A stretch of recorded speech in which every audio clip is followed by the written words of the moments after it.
créé ce média, c'est tout simplement parce que, en tant que noire et française, je ne trouvais pas d'identification en fait dans le paysage historique que j'apprenais à l'école. Et j'avais besoin de connaître mon histoire en profondeur, mais avec un prisme noir. Parce que quand on me parle par exemple de l'esclavage ou de la colonisation, c'est toujours avec le prisme du colon finalement, puisque j'habite dans la maison du colon, qui est l'Hexagone. Et je voulais en fait découvrir toutes ces histoires, les partager avec mon point de vue en fait, comment je ressens les choses. C'était une dispute de couple avec des amis à moi. La femme était haïtienne et le mari était congolais. Et donc dans leur dispute, les gens savaient que j'étais passionnée par l'histoire des Noirs.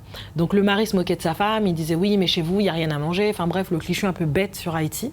Et elle me dit oui Brittany, est-ce que tu as quelque chose dans l'histoire qui me permettrait de fermer la bouche de mon mari? Je suis là, tu peux lui dire que si beaucoup de Congolais sont éduqués aujourd'hui, c'est parce que à la suite de la décolonisation, on a fait venir des intellectuels haïtiens en Afrique et notamment au Congo pour tenir les postes que les Blancs en fait, qui étaient les anciens colons, allaient laisser. Donc tous les postes administratifs, les postes d'enseignants, etc. Parce qu'au Congo, on ne voulait pas que les populations congolaises soient éduquées par les Blancs. Donc il fallait trouver des Noirs éduqués et donc ce sont les Haïtiens qui sont venus. Donc si ton mari critique, tu peux lui répondre que aujourd'hui, les anciens professeurs de chez toi, c'était des gens de chez moi. Et quand j'ai donné cette réponse, moi je calculais pas, j'étais passionnée, les gens m'appelaient, ah ouais, elle est vraiment afrocentrée, blablabla, mais voilà. Elle m'a dit, mais non, mais Brittany, mais tu te rends compte de l'encyclopédie que t'as dans la tête, mais il faut que tu le partages.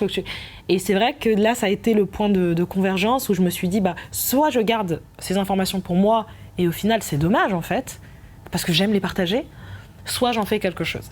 Et c'est de là que j'ai créé le média Culture Dorée.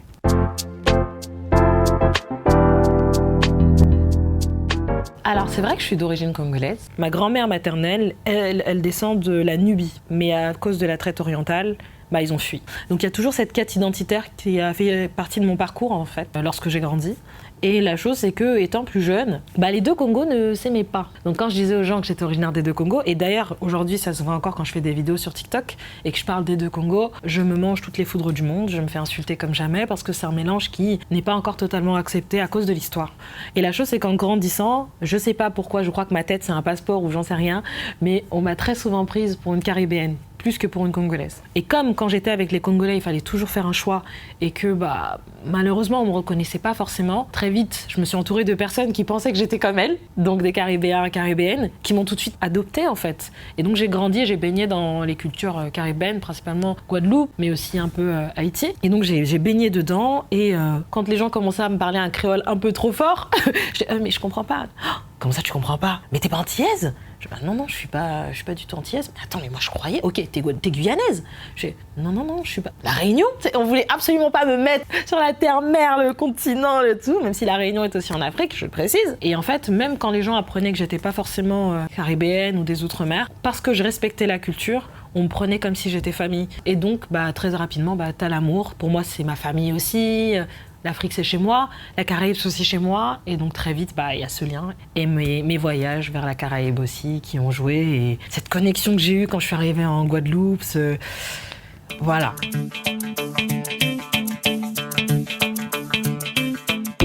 Quand je fais mes contenus sur Culture Dorée, j'essaye de faire en sorte que ce soit un format court, parce que je suis consciente qu'il y a des gens qui n'aiment pas forcément lire. Et très souvent, on incrimine les gens, on leur dit « Oui, mais il faut que vous lisiez !» Oui, mais tout le monde ne sait pas qu'est-ce qu'il peut lire et qui va le passionner. Je suis consciente qu'il y a des gens qui n'ont pas forcément le temps, mais je suis aussi consciente que les ancêtres, ils aimeraient qu'on connaisse un peu leur histoire. Donc j'ai décidé de faire ce petit format, en 3 minutes, en quelques secondes ou autre, t'as l'information. Et donc je pense que ça joue énormément sur le fait que les gens se disent je vais m'abonner à elle parce que très rapidement j'ai les informations. En plus, je parle de faits qui sont actuels, je retourne dans le temps. Donc je permets de captiver les gens par rapport à ça. Et je pense aussi un autre point, c'est l'amour que je peux avoir aussi bien pour les afrodescendants, d'où qu'ils soient, dans le fait que j'essaye de respecter l'identité caribéenne, aussi africaine, et de comprendre en fait des deux côtés quels sont leurs positionnements en fait, sans forcément les juger. Et plutôt être dans une relation en fait plutôt fédératrice, de se dire mais c'est la même famille, on se bat pour la même chose. Quand les gens nous regardent à l'extérieur, ils se disent pas « Ah mais lui c'est plutôt un Caribéen, ah mais lui c'est plutôt un Sénégalais. » Non, ils nous voient tous parce qu'on a des ancêtres qui ont un passif commun et donc on a un combat qui est commun.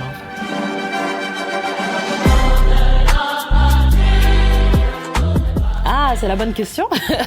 La fête nationale, mais pour qui? Quand on sait que la date qui a été choisie pour l'abolition de l'esclavage, c'est le 10 mai. mais que ce n'est pas un jour férié, comme le 14 juillet. Et pourtant, le 10 mai, finalement, cette date devrait représenter la liberté de tout le monde, en tout cas en France. Le 14 juillet, voilà, c'est l'un des symboles, en tout cas en France, qui représente encore le fait qu'on est encore dans un système qui est un petit peu inégalitaire. Le 14 juillet, bien sûr, c'est liberté, égalité, fraternité, c'est la Révolution française, c'est la rébellion, c'est le moment où voilà, le peuple décide de s'attribuer le pouvoir. Mais on oublie qu'à cette époque-là, les personnes qui nous ressemblaient n'étaient pas libres, n'étaient même pas considérés comme des êtres humains et que leur combat n'était même pas pris en considération. Si on a été émancipés, et je dis on parce que même si je suis d'origine africaine, je suis consciente que ce sont mes ancêtres qui sont partis. Donc je suis consciente que ça fait partie de mon héritage. Donc je ne dis pas oui les Caribéens, non, c'est la famille, c'est nous. On s'est battu pour cette liberté, mais c'est dommage que dans l'histoire française, on bâcle un petit peu cette histoire, on n'en parle même pas. Et le 14 juillet, ça fait partie encore de ces symboles où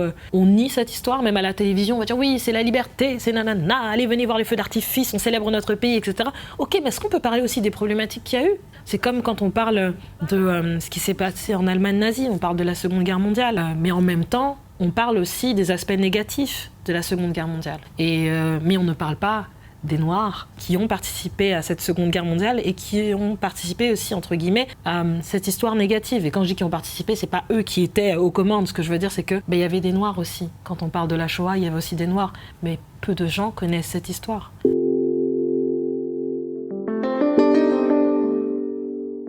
J'ai appris à éviter de regarder les commentaires. Et ce que je conseille toujours aux gens qui sont contre, c'est qu'il y a de la place pour tout le monde. Donc si les gens sont contre, c'est un espace d'échange. Donc qu'ils créent leur chaîne, qu'ils gèrent l'affluence. Et la chose, c'est que s'il y a autant d'abonnés et que ça continue de croître, c'est qu'il y a des gens qui sont intéressés et que ça parle à certaines personnes. Mon objectif au travers de toutes ces histoires que je repartage, c'est pas de refaire vivre aux gens les histoires. C'est surtout parce qu'il y a le cœur de cible, et il y a la cible principale. Mon cœur de cible dans ce que je fais, ce sont les afrodescendants. La cible principale, c'est tout le monde, c'est... Voilà.